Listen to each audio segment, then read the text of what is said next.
सभी ज्योतिष प्रेमियों को प्रणाम। नमस्कार।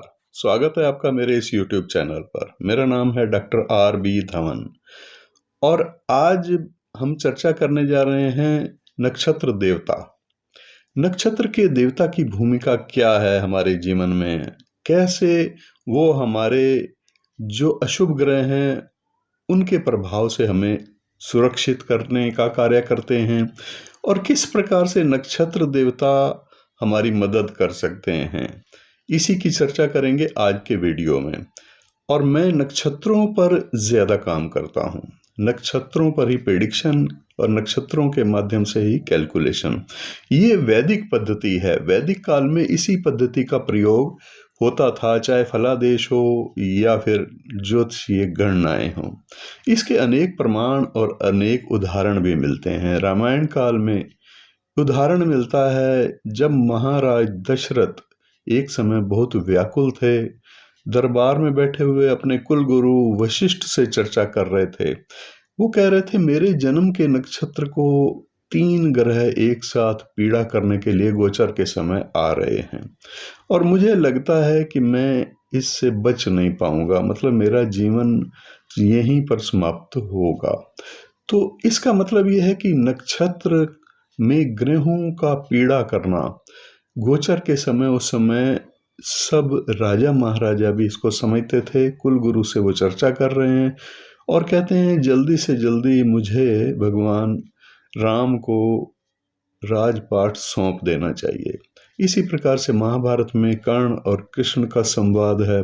तो कहना ये होगा कि नक्षत्रों की चर्चा हर जगह आपको मिलेगी, लेकिन राशियों की चर्चा नहीं मिलेगी।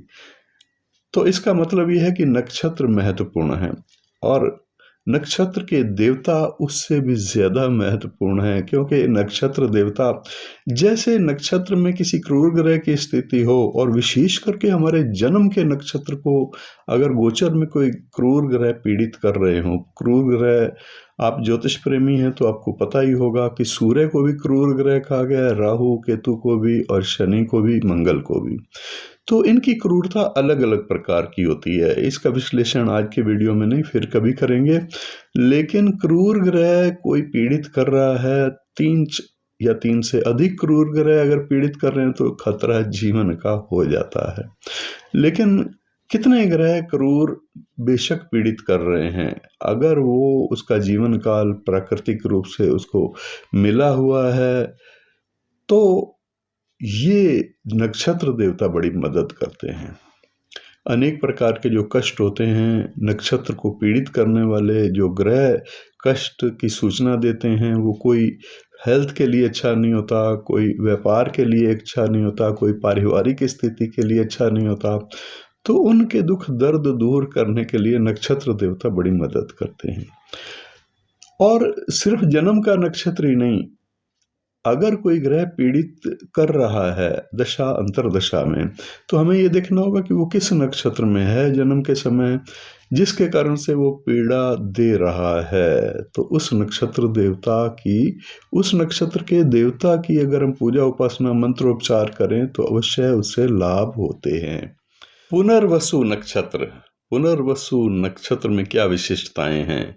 पुनर्वसु नक्षत्र में अगर कोई ग्रह हमें पीड़ा की सूचना दे रहा है, चाहे वो उसकी दशा हो उसमें वो सूचित कर रहा है, या फिर गोचर के समय इस नक्षत्र में अगर कोई ग्रह है और वो हमें पीड़ा की सूचना दे रहा है, तो उसको हम अपनी जन्म कुंडली में अवश्य देखें और उपचार करें पुनर्वसु नक्षत्र के देवता के पूजा पाठ या मंत्रोच्चार के द्वारा।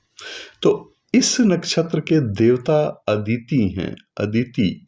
अदिति देवता की पूजा उपासना करने से पुनर्वसु नक्षत्र में जो भी ग्रह स्थिति ऐसी हो जो कि कष्टकारी हो रही हो, कष्ट की सूचना दे रही हो, तो मतलब यह है अवश्य हमें पुनर्वसु नक्षत्र के देवता अदिति की मंत्रों की पूजा पाठ करना चाहिए। ये देवी कश्यप ऋषि की पत्नी और 12 आदित्य पुत्रों की माता के रूप में जानी जाती हैं।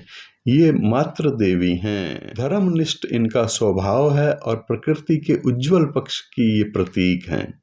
इनको एक ही समय में आकाश की देवी और पृथ्वी की देवी दोनों का समान रूप से इनको सम्मान है, जो स्वयं में एक बहुत उल्लेखनीय गुण है इनका। इन्हें ब्रह्मा के समान स्त्री सृष्टि की रचयिता के रूप में भी जाना जाता है। अब इस नक्षत्र यानी पुनर्वसु नक्षत्र में अगर कोई ग्रह हमारी कुंडली में पीड़ा कारक है, अपनी दशा में पीड़ित कर रहा है, परेशान हो रहे हैं, कष्ट हो रहा है, तो अवश्य अदिति देवता के मंत्रों की पूजा उपासना करनी चाहिए। अगर हमारा जन्म का नक्षत्र पुनर्वसु है और उस नक्षत्र में किन्हीं क्रूर ग्रह की एक या एक से ज्यादा क्रूर ग्रहों की स्थिति है और उनमें से किसी ग्रह की दशा या अंतर्दशा या गोचर का समय भी ऐसा चल रहा है, तो उस समय हमारा मन अवश्य दुखी होगा। किसी न किसी कारण से पीड़ा हमें मानसिक रूप से अवश्य होती है। तो इस प्रकार से एक से ज्यादा ग्रह अगर पीड़ा दे रहे हैं तो हेल्थ की हानि और पारिवारिक नुकसान भी होते हैं, आर्थिक हानियां भी होती हैं। ये अलग अलग प्रकार से ग्रहों के नेचर के ऊपर निर्भर करता है। तो हमें करना क्या है? पुनर्वसु नक्षत्र के मामले में अदिति देवता के मंत्रों की पूजा उपासना करनी है। किसी भी नक्षत्र में आपकी जन्म की कुंडली में कोई ग्रह अगर क्रूर और पीड़ादायक है तो उस नक्षत्र के देवता की पूजा पाठ आपको करनी चाहिए। नक्षत्र देवता इस वीडियो के डिस्क्रिप्शन में आपको मिल जाएगा मेरा टेलीग्राम चैनल का लिंक। मेरे टेलीग्राम चैनल का लिंक आपको मिलेगा, उसके माध्यम से आप टेलीग्राम चैनल सब्सक्राइब कर लें। वहाँ आपको सभी देवी देवताओं के, नक्षत्र देवताओं के मंत्र और उपासना विधि भी मिल जाएगी। तो यहाँ हम पुनर्वसु नक्षत्र की चर्चा कर रहे हैं। पुनर्वसु नक्षत्र में कुछ विशेषताएं भी होती हैं। पुनर्वसु नक्षत्र में जन्म लेने वाले जातक या जातिका में अदिति देवता की विशिष्ट गुण भी होते हैं। वो गुण कौन से हैं, आइए इसको भी जान लेते हैं। ये नक्षत्र देवता जीवन प्रदाता देवता माना गया है, जीवन देने वाला देवता है और देवीय शक्ति से युक्त है ये देवी देवता। इसी तरह की कुछ शक्तियां होती हैं पुनर्वसु नक्षत्र में जन्म लेने वाले और जातक या जातिका में।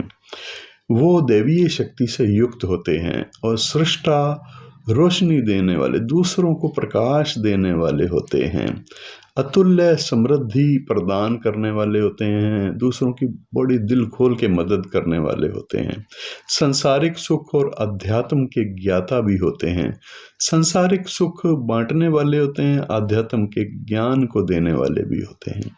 तो दोस्तों, ये था आज का वीडियो जिसमें पुनर्वसु नक्षत्र और पुनर्वसु नक्षत्र में जन्म लेने वाले जातकों में क्या विशिष्टताएं होती हैं, फिर पुनर्वसु नक्षत्र में किसी क्रूर ग्रह की स्थिति का उपाय क्या किया जाए, देवता अदिति के मंत्रों का जप किया जाए। इसकी पूजा उपासना विधि आपको मेरे टेलीग्राम चैनल पर मिल जाएगी।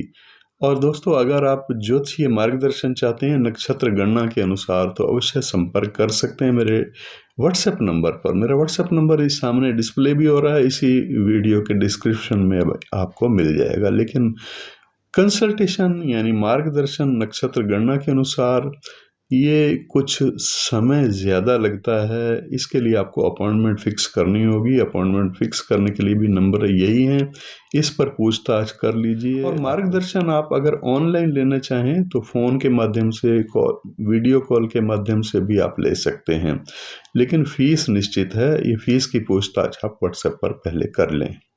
तो आज के लिए इतना ही, फिर मिलेंगे। हम अगले नक्षत्र की बात करेंगे और अगला नक्षत्र है पुष्य नक्षत्र। पुष्य नक्षत्र में विशेषताएं क्या हैं? नमस्कार।